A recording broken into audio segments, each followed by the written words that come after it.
What's going on? We are unboxing and building two Coleman CT200 mini bikes. Okay, base kind of crap in the shipping box. Okay, cool. So what we'll do is we'll kind of video each step, and I'll pause. Well, I'll stop the video each time. That way we can just stitch them together after, so that it's a nice shorter video. So right out of the box, this is completely bent off to the side, and you can see that it's not supposed to be like that, because on the other bike we have here, it is perfectly straight. Also, on this one of the reflector lights is the plastic broke off here. Yeah. So we'll have to glue that back in place as well. So I'm not sure if the video captures it, but this is totally cockeyed on the one side.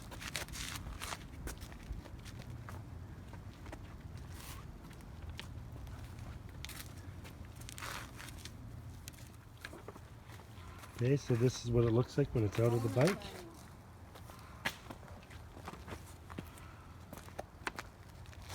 Okay. So not much to assemble, just a bit.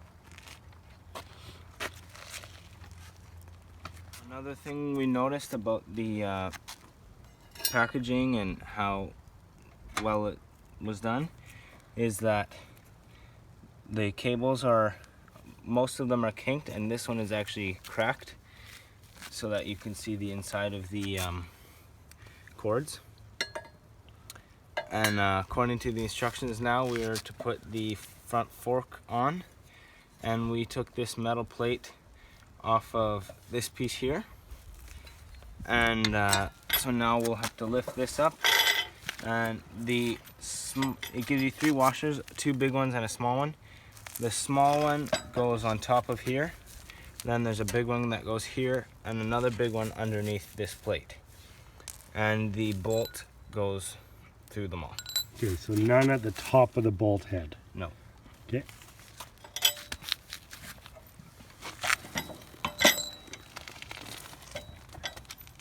Oh wait, there's a kickstand.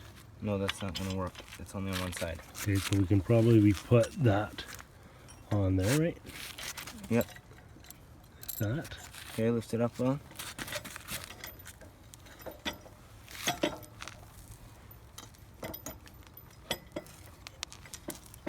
Then you said run in between there, right? Yep. So now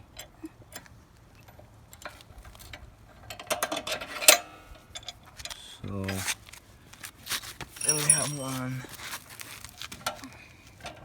that comes, lift it up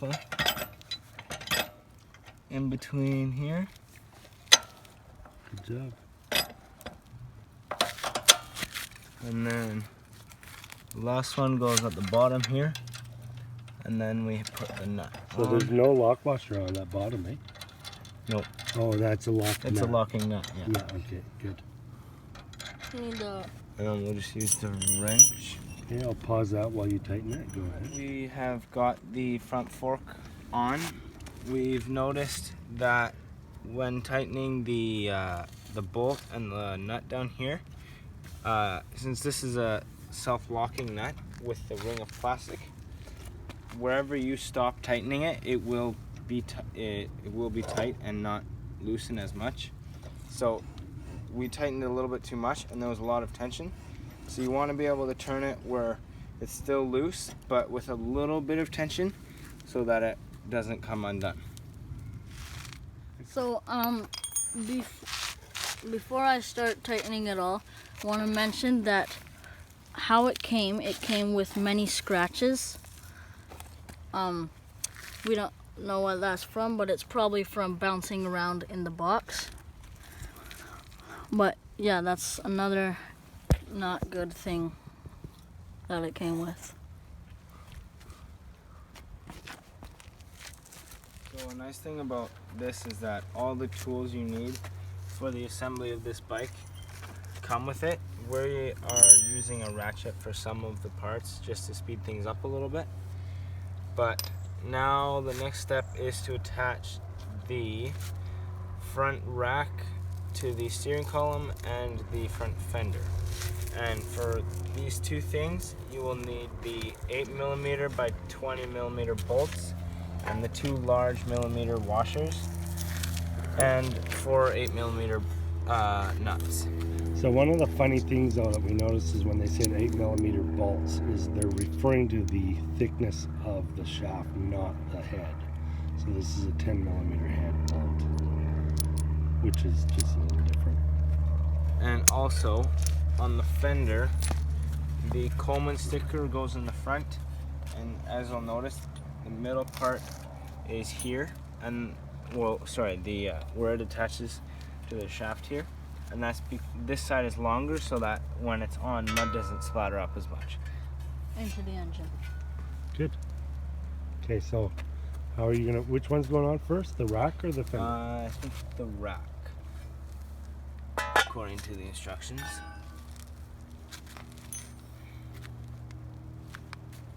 So that goes here.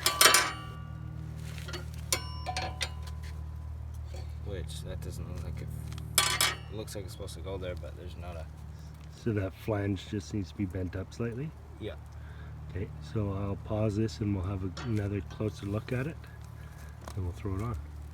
Okay, so we figured out that these, instead of going like on top and then both on bottom, it's these two go under this bar, and then this one, no bending needed, this one goes on top of this flange. And then the next step will be to put, so these the top two, no washers, and then you'll put this here. Are they self-locking nuts or? No, they're not. No. I think they have a bit of a tooth on the flange of the head, so that kind of it's designed so that it doesn't come loose, instead of having to put a lock washer on there. If you're worried about it, you can always add a lock washer. So next we'll just put this big circle goes over the shaft here. Okay. And then this will go like this. So that way you can access that if you need to tighten or loosen that steering head. Okay. Let's take a peek under there. And then this back one goes right here.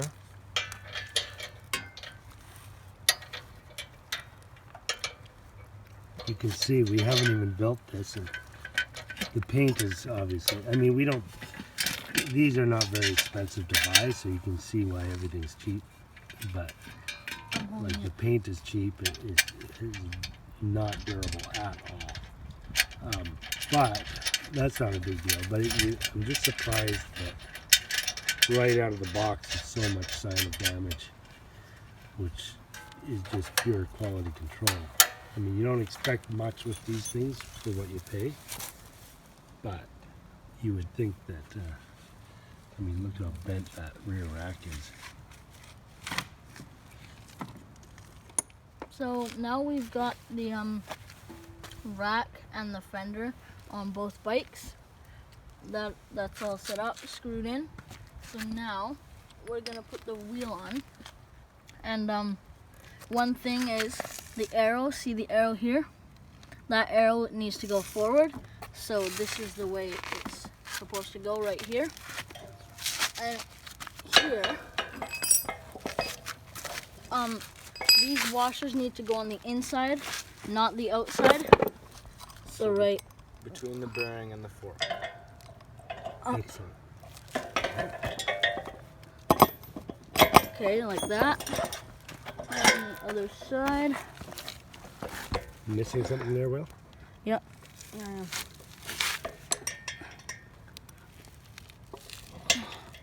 You need to pull the bolt out.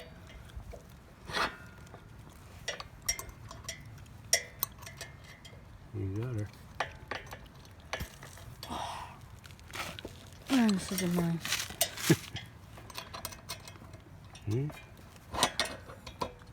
Good job. Back a little. No, up.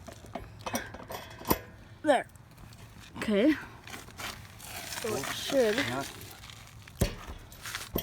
This should be closer. You need to put the nut on. Yep, once you tighten that nut, that'll do it. So 17 and a 19. There's the 17, and then The bolt. we'll need the 19. The bolt here. is the 19, I think, and the nut is the 17. Good. Or vice versa. Yeah. Okay, this Bolt is is the, 17. Nut is 19. so I'll hand tighten this as Good. far as I can. And why do you start a nut by hand always? To avoid crossing. Very good. And then the 19. Hold that there. So the next step is to install the clutch cover and these zip ties to protect the cables. So we're just gonna, there's 3 zip ties provided, and then there's some pins provided for the clutch cover.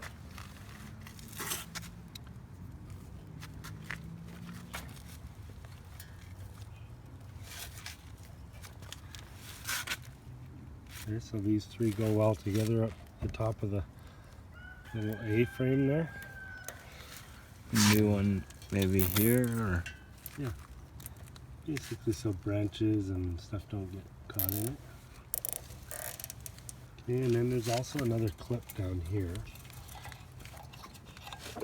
So it looks like we're gonna have to bunch those together.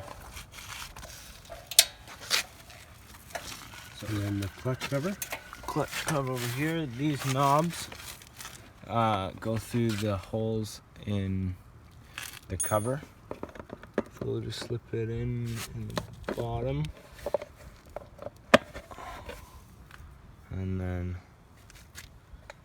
Here, you want to pass me one? I can put some on the bottom. one right there. So not much to it when you want to grease your chain or whatever. One thing this chain doesn't come with is hardly any oil or grease on it, so you may want to get some motorcycle chain grease because it doesn't fly off. You can just spray it on and it stays on there.